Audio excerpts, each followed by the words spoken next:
As soon as we left the city and started winding down that narrow, tree-covered road, I felt it. The isolation. My buddy was laughing, telling stories about how his family used to come here every summer when we were in college. But now, after a decade of neglect, this cabin wasn't some cozy retreat. It was just wrong. I needed the break, though. The city was suffocating me. Same routine every day: work, traffic, sleep, repeat. I thought getting out here would be peaceful, then I'd finally be able to clear my head, maybe figure some stuff out. But as we got closer to the cabin, an unsettling feeling settled in my gut. From the moment I stepped out of the car, I could feel eyes on me, like the forest itself was alive and watching. The air was heavy, thick, almost like it was trying to keep us from getting too comfortable. My buddy shrugged it off, saying I was just being paranoid, but something about this place, it wasn't just the abandoned look or the overgrown path leading up to the front door. There was a weight here. A silence that was too loud. No birds, no rustling leaves, nothing. Still, I told myself I needed this. I grabbed my backpack, my phone, useless out here without any signal, and some snacks. A weekend without people, without stress, it sounded perfect, didn't it? But something deep inside was already screaming at me. This was a mistake. The drive felt like it took forever, with each mile dragging us deeper into the woods. The trees became denser, the road narrower, until it was just us and the wilderness. By the time we reached the cabin, the sun was already starting to dip below the horizon, casting long shadows over everything. The cabin, man, it wasn't what I expected. It looked like it hadn't been touched in years, buried in the overgrowth like it was trying to hide from the world. The windows were grimy, caked in dirt, and the roof sagged in places. There was something wrong about how still everything was. Not just quiet, still. Like the entire forest had gone silent the moment we arrived. My buddy? He didn't seem bothered at all, laughing it off like it was just a fixer-upper. But I couldn't shake the sense that we weren't supposed to be here. Like this place had been forgotten for a reason. We headed inside, and the air hit me like a wall, stale and thick with dust. Every surface was covered in a fine layer of grime, untouched for who knows how long. The furniture was old, covered in sheets that looked like they hadn't been moved in years. The fireplace was filled with the charred remnants of a fire long dead, and I couldn't help but wonder who lit it last, and why they never came back. We spent the next hour trying to make the place livable, opening windows, sweeping away some of the dust, but as the sun set, the atmosphere shifted. The shadows inside grew darker, and outside, the wind picked up, making the trees creak and sway like they were whispering secrets to each other. I told myself it was just the isolation getting to me, but I couldn't shake this creeping dread. Every now and then, I swore I heard footsteps outside, soft and slow, pacing around the cabin. But every time I looked out, there was nothing there. Just the trees, standing still, watching. The fire crackled softly, casting flickering shadows across the room as my friend drifted off to sleep in his chair, oblivious to the strange tension in the air.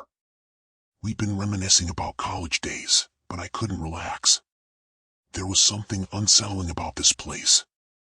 The energy felt off.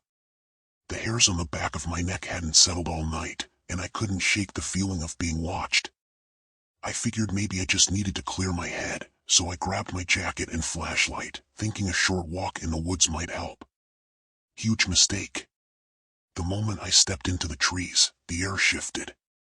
It was colder, much colder than it should have been, and every step I took felt like it was being echoed, like someone, or something, was following close behind. I kept telling myself it was just the wind or a deer, but deep down, I knew better. The silence was too unnatural. Too deliberate. My breath fogged up in the cold, and I could hear my heartbeat pounding in my ears. As I pushed deeper into the woods, the trees closed in around me, and then I saw it, a dilapidated, rotting shack, hidden away from the world. It wasn't on the map my buddy had shown me, and he definitely hadn't mentioned anything about it. The shack looked ancient, like it had been abandoned for decades, yet there was something about it that felt wrong. Like I wasn't supposed to see it. I got closer, and the stench hit me, sour and pungent, like something had been rotting for a long time. My stomach churned, but I had to know what was inside. I pushed the creaky door open, and my flashlight flickered across the room, revealing strange symbols scratched into the wooden walls. They were crude, but deliberate, like they held some kind of meaning. Old, yellowed photos were pinned to the walls, faces of people who looked terrified, eyes wide with fear. Some of them were missing. That's when I heard it again, snap. A branch breaking just behind me. This time, it wasn't distant. It was close. Too close. I froze, the beam of my flashlight shaking in my hand, and I knew. I wasn't alone. My heart races as I sprint through the trees, panic clawing at my insides. The air feels suffocating, the shadows stretching and twisting as if they're alive. Every step I take echoes the footsteps behind me, loud and relentless, growing closer with each heartbeat. I can't stop. I can't look back. My flashlight flickers ominously, casting eerie beams of light that only serve to deepen the darkness around me.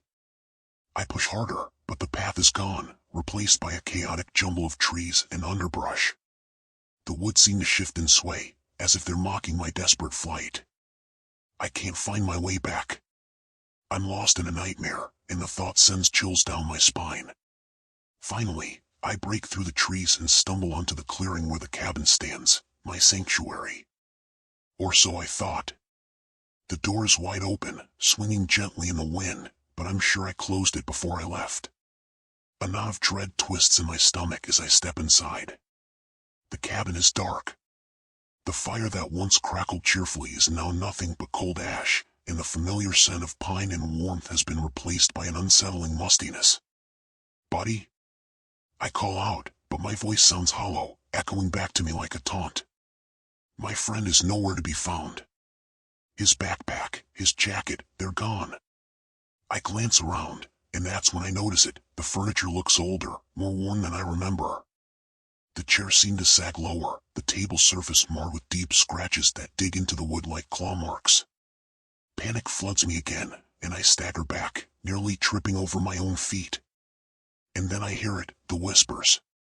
Low and indistinct, but this time, they're inside the cabin, swirling around me like a sinister breeze. My pulse quickens, and I feel dizzy, as if the ground beneath me is shifting. I can't tell what's real anymore. The walls seem to pulse, closing in on me as if they're breathing. I rush to the door, but as I reach for the handle, I freeze. There, standing in the dark corner of the room, is a figure, shrouded in shadow, its face obscured. The whispers grow louder, more frantic, and I realize they're not just sounds, they're voices calling for help, pleading for release. In that moment, I know I've made a terrible mistake coming here. The cabin isn't just a place, it's a trap. And whatever is lurking in the darkness is waiting for me. Desperate to escape, I grab my stuff and sprint for the car, heart racing. But when I twist the key in the ignition, nothing happens. The engine is dead, a lifeless hunk of metal that betrays me at the worst possible moment. Panic surges through my veins as I glance back at the cabin. My only refuge is now a sinister prison. With dread pooling in my stomach, I take off running toward the main road, but every turn I make just loops me back to the cabin. It's as if the woods are mocking me, drawing me deeper into their grasp. The shadows around me pulse and shift, swirling like a dark mist, and that overwhelming feeling of being watched intensifies. I can't shake the sense that something, no, someone, is lurking just out of sight, waiting for the right moment to pounce. I'm trapped. There's nowhere to go, nowhere to hide. I stumble through the underbrush, desperately searching for an escape that doesn't exist. My breath comes in ragged gasps, and I can feel the darkness pressing in around me, thick and suffocating. Just when I think I'm about to lose my mind, I see it, headlights cutting through the gloom like a beacon of hope. A car. Someone is coming down the road. I wave my arms frantically, relief flooding through me as it screeches to a halt in front of me. I throw myself into the passenger seat, babbling about everything that happened, the whispers, the figure, the way the cabin felt alive. I turn to the driver, desperate for comfort, only to freeze. It's my friend, but he looks different. His skin is pale, almost ghostly, and his eyes are hollow, devoid of the warmth I remember. Dude, what happened to you? I ask, confusion churning in my gut. He doesn't answer. Instead, he gives me a smile that sends a chill down my spine, a smile that doesn't reach his eyes. That's when the realization hits me like a ton of bricks. I never left the woods. The cabin isn't just a building, it's a part of the forest, part of something much older, darker, and far more powerful than I could have ever imagined. The headlights flicker, and suddenly the car engine sputters. The world outside the window warps, the trees bending and twisting as if they're alive. I look back at my friend, panic rising in my throat, but he's staring straight ahead, unblinking, as if in a trance. I'm sorry, he whispers, barely audible over the sound of the engine dying. The shadows around us close in, swirling like a storm, and I know then that I'm trapped in this nightmare forever, bound to the cabin and its secrets, just like my friend before me.